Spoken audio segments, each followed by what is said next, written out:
December 5th 1945 మధ్యాహ్నం 2:10 American air force 5 bomber air crafts తో flight 19 అనే మిషన్ పేరుతో ఫ్లోరిడా నుంచి ప్రతిసారి జరిగినట్లే ఒక రొటీన్ ట్రైనింగ్ మిషన్ అనేది జరిగింది. ఈ మిషన్ టైం లైన్ 3 గంటలు మాత్రమే. 18 మంది క్రూ మెంబర్స్ 5 ఎయిర్ క్రాఫ్ట్స్ తో ఈ ఫ్లైట్ 19 మిషన్ ని స్టార్ట్ చేశారు. ఫస్ట్ ఈ 5 ప్లేన్స్ అనేవి ఈస్ట్ ఫ్లోరిడాలో ట్రావెల్ అయ్యాయి. ఆ సమయంలో అంతా నార్మల్ గానే ఉంది. మొదటి 2 గంటలు వెదర్ కూడా చాలా క్లియర్ గా ఉంది. సడన్ గా స్క్వాడ్రన్ లీడర్ దగ్గర నుంచి ఒక రిపోర్ట్ వచ్చింది. నా ఫ్లైట్ లో కాంపస్ పనిచేయట్లేదు, బ్యాకప్ గా ఉన్న కాంపస్ కూడా ఫెయిల్ అయింది, నాకు ఏం చెయ్యాలో అని అర్థం కావట్లేదు అని మెసేజ్ పంపుతూ వేరే ఫ్లైట్స్ తో కనెక్ట్ అవుదామంటే ఆ ఫ్లైట్ లో ఉన్న ఇన్స్ట్రుమెంట్స్ కూడా మాల్ ఫంక్షన్ అవ్వాయి. ఆ squadron leader LT Charles Carroll Taylor ఇలా తన ఎయిర్ క్రాఫ్ట్ నుంచి రేడియో ట్రాన్స్మిషన్ మెసేజ్ పంపుతూ ఇక్కడ వెదర్ అంతా చేంజ్ అవ్వి బాగానే ఉంది అని మెసేజ్ చేశాడు. అది కూడా ఈవినింగ్ 4:56 PM. ఆ టైంలో టైలర్ గల్ఫ్ ఆఫ్ మెక్సికోలో ఉన్నాడు. ప్రీవియస్ గా తను ఈస్ట్ ఫ్లోరిడాలో ఉండేవాడు. ఆ సమయంలో వాళ్ళ కమాండర్ మనందరం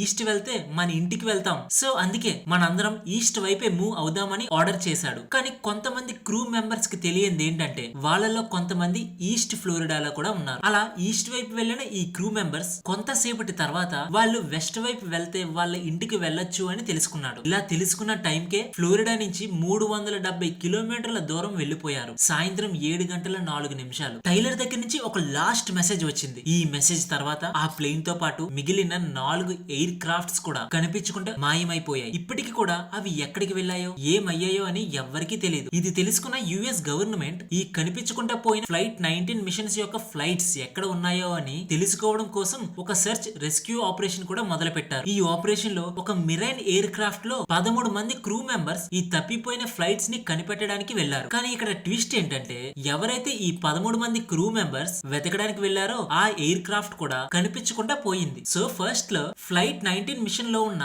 14 మెంబర్స్ తో పాటు దానిని నెతకడానికి వెళ్లిన ఈ మెరైన్ ఎయిర్ క్రాఫ్ట్ లో ఎవరైతే 13 మెంబర్స్ ఉన్నారో వాళ్ళు కూడా కనిపించకుండా పోయారు. నెక్స్ట్ డే ఒక పెద్ద సెర్చ్ ఆపరేషన్ స్టార్ట్ చేసింది. ఆ రోజుల్లో అదే అతిపెద్ద సెర్చ్ ఆపరేషన్. కానీ అప్పటి నుంచి ఇప్పటి వరకు ఎప్పటికీ ఆ క్రూ మెంబర్స్ యొక్క బాడీస్ తో పాటు ఆ ఎయిర్ క్రాఫ్ట్స్ లో ఒక చిన్న బాడీ కూడా దొరకలేదు. ఇక్కడ ఇంట్రెస్టింగ్ థింగ్ ఏంటి అంటే ఈ 2 ప్లేన్స్ డిసపియర్ అయ్యింది ఒకే ప్లేస్ లో, అదే బెర్ముడా ట్రయాంగిల్. ఈ బెర్ముడా ట్రయాంగిల్ అనేది మన ప్రపంచంలో ఒక పెద్ద మిస్టరీ. ఇప్పటి వరకు వందలాది షిప్స్ తో పాటు ఎయిర్ క్రాఫ్ట్స్ కూడా ఈ బెర్ముడా ట్రయాంగిల్ దగ్గర మాయమైపోయాయి. ఈ బెర్ముడా ట్రయాంగిల్ ఫ్లోరిడా దగ్గర సుమారుగా 5 లక్షల స్క్వేర్ మైల్స్ తో ఉంటుంది. దీని హిస్టరీ ఇప్పుడుదేమీ కాదు, దాదాపుగా 500 సంవత్సరాల క్రితానిదే. 1492లో క్రిస్టోఫర్ కొలంబస్ మన ప్రపంచం మొత్తం ఎప్పుడైతే తిరగడానికి వెళ్ళాడో ఆ సమయంలో ఈ బెర్ముడా ట్రయాంగిల్ ఏరియాలో తన కాంపస్ పనిచేయలేదు. దానితో పాటు ఆకాశం నుంచి ఒక కాంతితో ఒక ఫైర్ బాల్ అనేది ఈ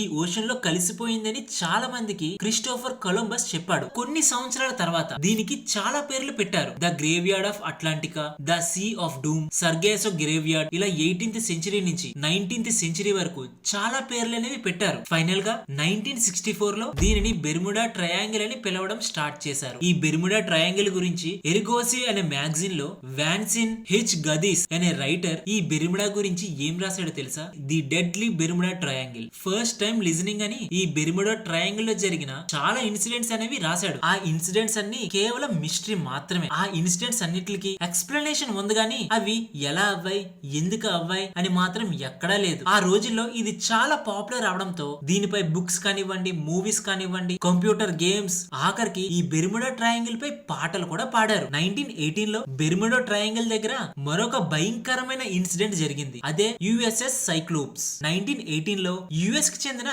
బిగ్గెస్ట్ అండ్ ఫాస్టెస్ట్ షిప్ ఏదైతే ఉందో అది యుఎస్ గవర్నమెంట్ కి చాలా ఇంపార్టెంట్ షిప్. ముఖ్యంగా ఆ షిప్ అనేది వరల్డ్ వార్ 1 సమయంలో ట్రూప్స్ అనేవి ట్రాన్స్పోర్ట్ చేయడానికి యూజ్ చేసేవాళ్ళు. సో ఇలా 4th March 1918 లో యుఎస్ కి చెందిన ఈ షిప్ లో 306 క్రూ మెంబర్స్ వాషింగ్టన్ దగ్గరగా బిల్టిమోర్ లో స్టార్ట్ అయ్యి బ్రెజిల్ కి చేరాలి. ఇది మొత్తం 9 రోజుల ప్రయాణం. ఇలా ఈ షిప్ లో ఈ 9 రోజులు 12 టన్నుల యొక్క మ్యాంగనీస్ అండ్ మరికొన్ని గూడ్స్ అనేవి ట్రాన్స్పోర్ట్ చేశారు. ఇలా వాళ్ళు స్టార్ట్ అయిన సమయంలో వెదర్ బాగానే ఉంది, షిప్ యొక్క కండిషన్ బాగుంది అండ్ వాళ్ళు బయలుదేరిన తర్వాత వాళ్ళు కూడా వెదర్ కూడా చాలా క్లియర్ గా ఉందని మెసేజ్ చేశారు. ఇలా మెసేజ్ చేసిన కొద్ది సమయంలోనే ఆ షిప్ అనేది డిసపియర్ అయింది. ఇలా ఏదైతే ఆ షిప్ అనేది డిసపియర్ అయిందో అది తెలుసుకున్న యుఎస్ గవర్నమెంట్ చాలా పెద్ద షాక్ కి గురవ్వింది. ఇలా ఆ రోజుల్లోనే యుఎస్ నేవీకి చెందిన బిగ్గెస్ట్ అండ్ ఫాస్టెస్ట్ షిప్ ఏదైతే ఉందో అది డిసపియర్ అవ్విన తర్వాత యుఎస్ గవర్నమెంట్ దానిని సెర్చ్ చేయడానికి చాలా ప్రయత్నాలే చేసింది. కానీ అది కూడా ఈ ఫ్లైట్ 19 మిషన్స్ యొక్క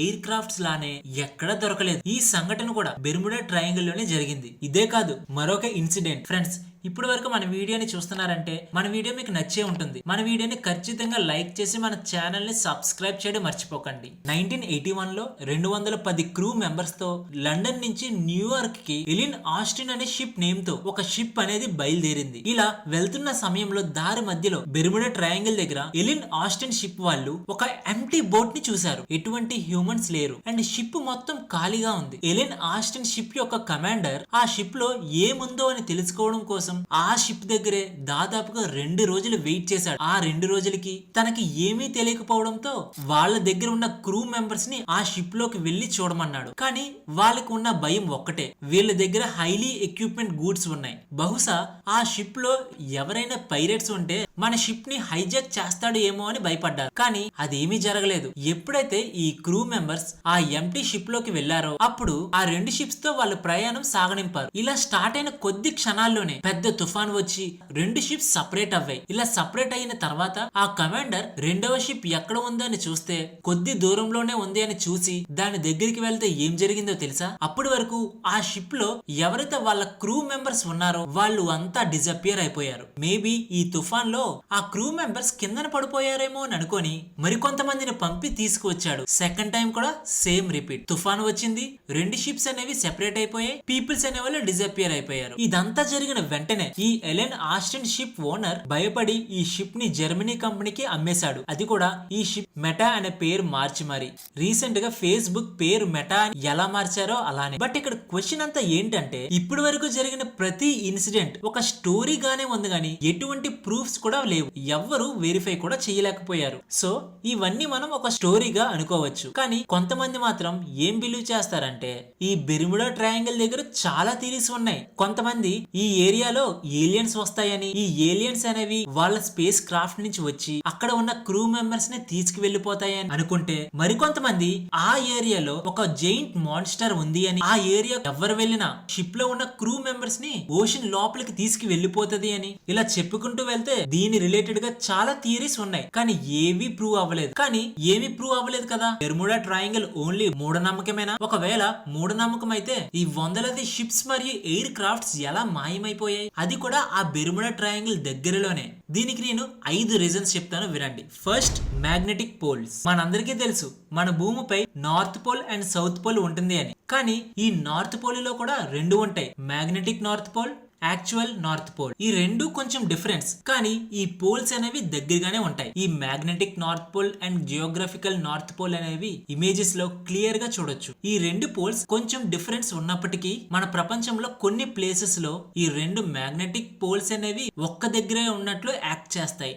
అందులోదే ఈ బెర్ముడా ట్రయాంగిల్. దీనిని సైంటిఫిక్ గా ఎగోనిక్ లైన్స్ అని పిలుస్తాం. ఈ ఎగోనిక్ లైన్స్ అనేవి టైం టు టైం షిఫ్ట్ అవుతూ ఉంటాయి. కానీ దాదాపుగా 200 నుంచి 300 సంవత్సరాలకి 1 డిగ్రీ మూవ్ అవుతుంది. ఇదంతా మీకు కన్ఫ్యూజన్ గా ఉండొచ్చు, కానీ ఈ నార్త్ పోల్స్ వల్ల అక్కడ ఉన్న కంపస్ పనిచేయకపోవచ్చు. సో సైంటిఫిక్ గా ఇదే ఫస్ట్ ఎక్స్ప్లెనేషన్. సెకండ్ ఎక్స్ప్లెనేషన్, ఆ ఏరియా అనేది చాలా షాలోగా ఉంటుంది. లైక్ మీరు శాటిలైట్ ఇమేజెస్ చూడొచ్చు, ఆ ప్రదేశంలో చాలా డీప్ ఓషన్ ఉంటుంది. కానీ కొన్ని ఏరియాస్ లో మాత్రం డెప్త్ అనేది ఉండకుండా కొన్ని స్టోన్స్ అనేవి షిప్స్ కి అడ్డుపడేవి. సో ఇది కూడా ఒక రీజన్ అవ్వండొచ్చు బెర్ముడా ట్రయాంగిల్ లో ఉన్న షిప్స్ అనేవి మునిగిపోవడానికి. Third explanation, హెరికన్స్. మన ప్రపంచంలో హెరికన్స్ అనేవి చాలా చోట్ల ఉంటాయి. చైనా, యుఎస్ఏ, క్యూబా, ఇలా చాలా ప్లేసెస్ లో ఉంటాయి. యుఎస్ లో కూడా ఈ హెరికన్స్ అనేవి ఎక్కువగా ఫ్లోరిడాలో ఉంటాయి. ఈ హెరికేన్స్ అంటే ఏంటి? హెరికేన్స్ అంటే మన సముద్రం ఏరియాలో ఎక్కడైనా ఎక్కువగా సైక్లోన్స్ కానీ తుఫాన్స్ కానీ, ఈ తుఫాన్ లో ఎయిర్ అనేది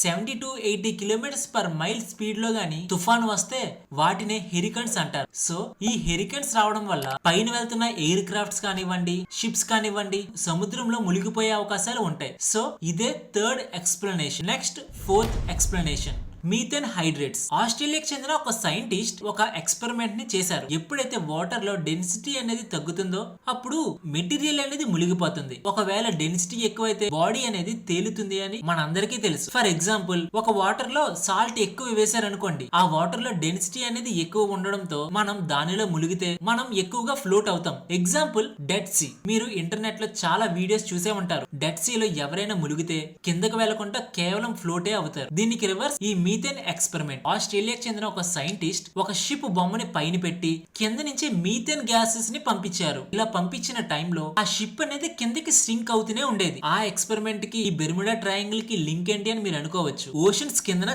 చాలా వోల్కనోస్ ఉంటాయి. సో అలానే ఈ బెర్ముడా ట్రయాంగిల్ కిందన కూడా చాలా వోల్కనోస్ ఉన్నాయని, ఎప్పుడైతే ఆ వోల్కనోస్ ఎక్స్ప్లోర్ అయినప్పుడు మీథేన్ గ్యాసెస్ అనేవి ఫామ్ అవడం వల్ల ఆ వాటర్ యొక్క డెన్సిటీ తగ్గిపోయి దానిపై ఉన్న షిప్స్ అనేవి సింక్ అయిపోతాయని ఈ ఎక్స్పెరిమెంట్ లో సైంటిస్ట్ తెలియజేశాడు. సో ఇదే నా ఫోర్త్ ఎక్స్ప్లెనేషన్. ఈవెన్ సైంటిఫిక్ గా నేను ఇన్ని ఎక్స్ప్లెనేషన్స్ ఇచ్చినా కూడా ఈ షిప్స్ అండ్ ఎయిర్ క్రాఫ్ట్స్ అనేవి డిజపియర్ అవ్వడానికి ఎటువంటి డైరెక్ట్ ఎవిడెన్స్ కానివ్వండి, ఇండైరెక్ట్ ఎవిడెన్స్ కానివ్వండి ఏమీ లేదు. కేవలం ఆ స్టోరీస్ అనేవి ఎగ్జిస్ట్ అయ్యాయి అని మాత్రమే మనకు తెలుసు. అంతేగాని ఎటువంటి ప్రూఫ్స్ అనేవి ఎవరి దగ్గర లేవు. సో ఫైనల్ గా ఫిఫ్త్ ఎక్స్ప్లెనేషన్, మోస్ట్ ప్రాబబ్లీ నేను ఈ ఎగ్జాంపుల్ చాలా బలంగా నమ్ముతా. అదే హ్యూమన్ సైకాలజీకి రిలేట్ అయిన bother main of effect. Simple గా మనం దీనిని ఫ్రీక్వెన్సీ ఇల్యూజన్ అని చెప్పుకోవచ్చు. ఒక చిన్న ఎగ్జాంపుల్ చెప్తాను. మీ దగ్గర ఒక కార్ లేదు, మీరు రోడ్ పై వెళ్తూ ఉంటే మీరు ఏం గమనిస్తారు? ఏమీ గమనించరు. మీరు ఏ పనికైతే వెళ్తారో దానిని చూసుకొని తిరిగి మీ ఇంటికి వస్తారు. సపోజ్ మీరు ఒక మంచి కార్ కొందామని అనుకుంటారు. ఒక షిఫ్ట్ డిజైర్ అనుకోండి, అది కొన్నారు. దానిలో కూడా మీకు నచ్చిన కలర్ కొనొచ్చు. మీరు కార్ కొన్న తర్వాత మీరు ఏం గమనిస్తారు? ఎట్టి చూసినా నేను కొన్న కార్సే ఎక్కువగా తిరుగుతున్నాయి అని మనలో చాలా మంది అనుకుంటాం. చాలా మంది ఏంటి, హ్యూమన్స్ అందరూ అలానే అనుకుంటారు. అదే ఫ్రీక్వెన్సీ ఇల్యూజన్. సేమ్ అలానే మన ప్రపంచంలో చాలా చోట్ల చాలా విధాలుగా ఎయిర్ క్రాఫ్ట్స్ అండ్ షిప్స్ అనేవి ఓషన్స్ లో మునిగిపోతున్నాయి. కొన్ని వందల కొద్ది షిప్స్ అండ్ ఎయిర్ క్రాఫ్ట్స్ అనేవి బెర్ముడా ట్రయాంగిల్ లో మునిగిపోవడంతో ఆ ఏరియాలో అందరికీ ఇంట్రెస్ట్ తో పాటు తెలుసుకోవాలి అని ఆసక్తి ఉండడంతో చాలా ఫేమస్ అయింది తప్ప దీని వెనక ఎటువంటి మిస్టరీ అనేది లేదు. మరి నేను వీడియో స్టార్టింగ్ లో చెప్పినట్టు ఆకాశం నుంచి ఒక ఫైర్ బాల్ సముద్రంలో పడుతుంది కదా, దానిని ఏమంటారు అని మీరు అనుకోవచ్చు. సైంటిఫిక్ గా చెప్పాలి అంటే అది ఒక మిటియోర్. కానీ ఇన్ని జరిగినా కూడా ఈ బెర్ముడా ట్రయాంగిల్ దగ్గర యుఎస్ గవర్నమెంట్ ఏం చెప్పిందో తెలుసా? ఇన్ఫాక్ట్ అమెరికాకు చెందిన NOAA డిపార్ట్మెంట్ వాళ్ళు కూడా ఈ బెర్ముడా ట్రయాంగిల్ పై చాలా ఎయిర్ క్రాఫ్ట్స్ తో పాటు షిప్స్ కూడా ఇప్పటికి కూడా చాలా తిరుగుతున్నాయని, బెర్ముడా ట్రయాంగిల్ అనేది మోస్ట్ ట్రాఫిక్ ఏరియాగా చెప్పారు. దానితో పాటు ఈ ప్రపంచంలో సీ ట్రాఫిక్ తో పాటు ఎయిర్ ట్రాఫిక్స్ అనేవి చాలా ప్లేసెస్ లో ఉన్నాయి. ఆ హెవీ ప్లేసెస్ లో ఈ బెర్ముడా ట్రయాంగిల్ కూడా ఒక ప్లేస్.